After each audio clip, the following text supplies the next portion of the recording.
Ending the harmful practice of child marriage is one of the strategic priorities transformative result for UNFPA. Almost 8 million women in the country who are currently between the age of 20 to 49 years old reported being married under the age of 18. In Pakistan, discourse and practices around child marriage are embedded in and informed by broad socio-cultural narratives about marriage and women's agency to make an informed decision for themselves. Thus, UNFPA decided to undertake the political economy study in 2020. And considering the diversity and complexity of the country, the study on child marriage was commissioned at all provinces.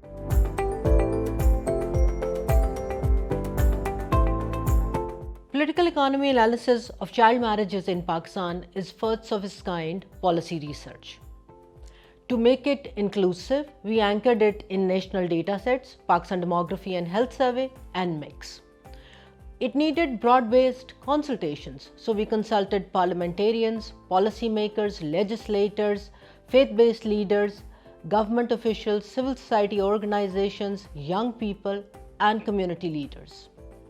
In terms of its findings and recommendations, they are structured to inform and bring out doable actions at institutional level, legal level, policy level, and societal level to change and advocate for ending child marriages in Pakistan.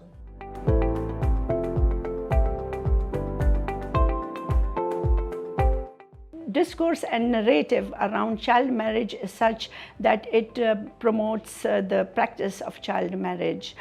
For example, we have negative social norms in our society, such as vani, such as vata satta, such as swara or badal or biradari. These are our traditional practices, customary practices, which promote the idea of child marriages. Because families, they resolve their disputes through these practices. Then we have poverty in the country, and families that experience extreme financial hardship, they marry off their girls at a very young age because they see them as a burden on the family income. Then, of course, there are families that associate the girl's chastity with the family honor, and in order to preserve family honor, they marry off their girls at a very young age.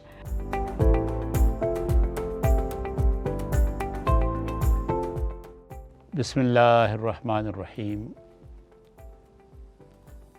Minor age marriages is a growing problem in some parts of Pakistan.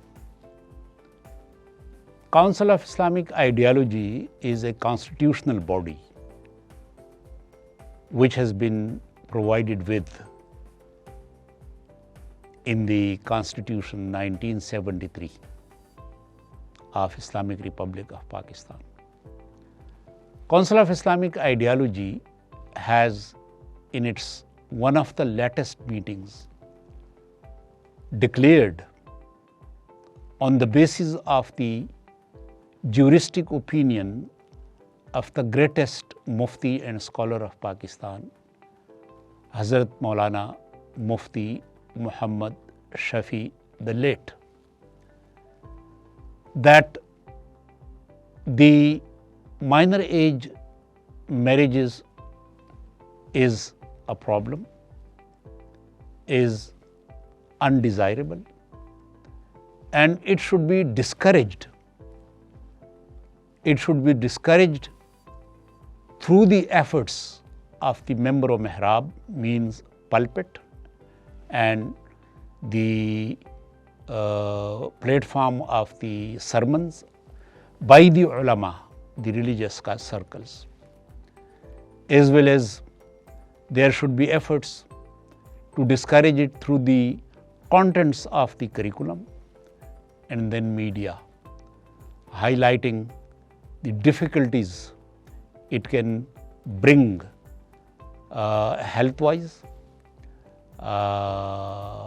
social-wise, and from psychological point of view. Also, the children which are born to the minor age couple are also bound to be facing health problems, and many other problems.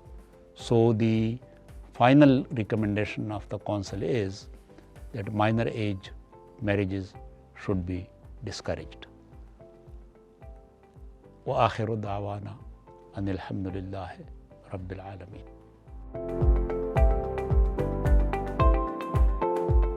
The legal marriageable age for girls in Pakistan is set at 16 years and boys at 18, except in the province of Sindh, where Child Marriage Restraint Act has set it at 18 years for both boys and girls. We need to have a legal change, a legislation that equates and aligns with Child Rights Convention and defines child as 18 irrespective of its gender, boy and girl. Law is a deterrent, but law cannot work in social vacuum. Hence, we need to work on law and social transformation hand in hand.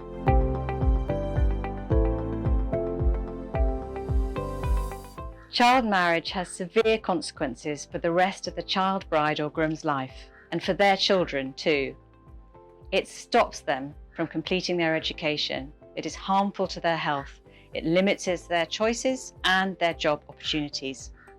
The reasons for child marriage are many: poverty, family fears for their children if they don't marry, their daughters especially, and social acceptance of children being married. I'm proud that the UK is working with partners in Pakistan, including UNFPA, UN Women, the British Council, and the Government of Pakistan to end this harmful practice. The analysis by UNFPA deepens our collective understanding of the incentives and interests at play and will enable everyone concerned to come together and make the changes required to end child marriage in Pakistan. So on the key highlights of the study provided an entry point to initiate dialogue about health and education consequences to child marriage. It generated more receptivity amongst policymakers and religious leaders to dialogue on this topic of child marriage, which is otherwise considered very sensitive. Second, it unpacked the nuances of child marriage, the incentives that continues to reinforce the harmful cultural practices in the country. Further, it made us understand the political, social, economic, and religious aspects and identified blockers, influencers, enablers, and champions on the issue of child marriage that informed the programming. Thirdly, it also helped build the holistic perception to address the issue of child marriage through legislative, policies, institutional response, and social norm change. A girl has every right to receive education and live a healthy life. She should not be put under the burden of childbearing and family care when she is a child herself.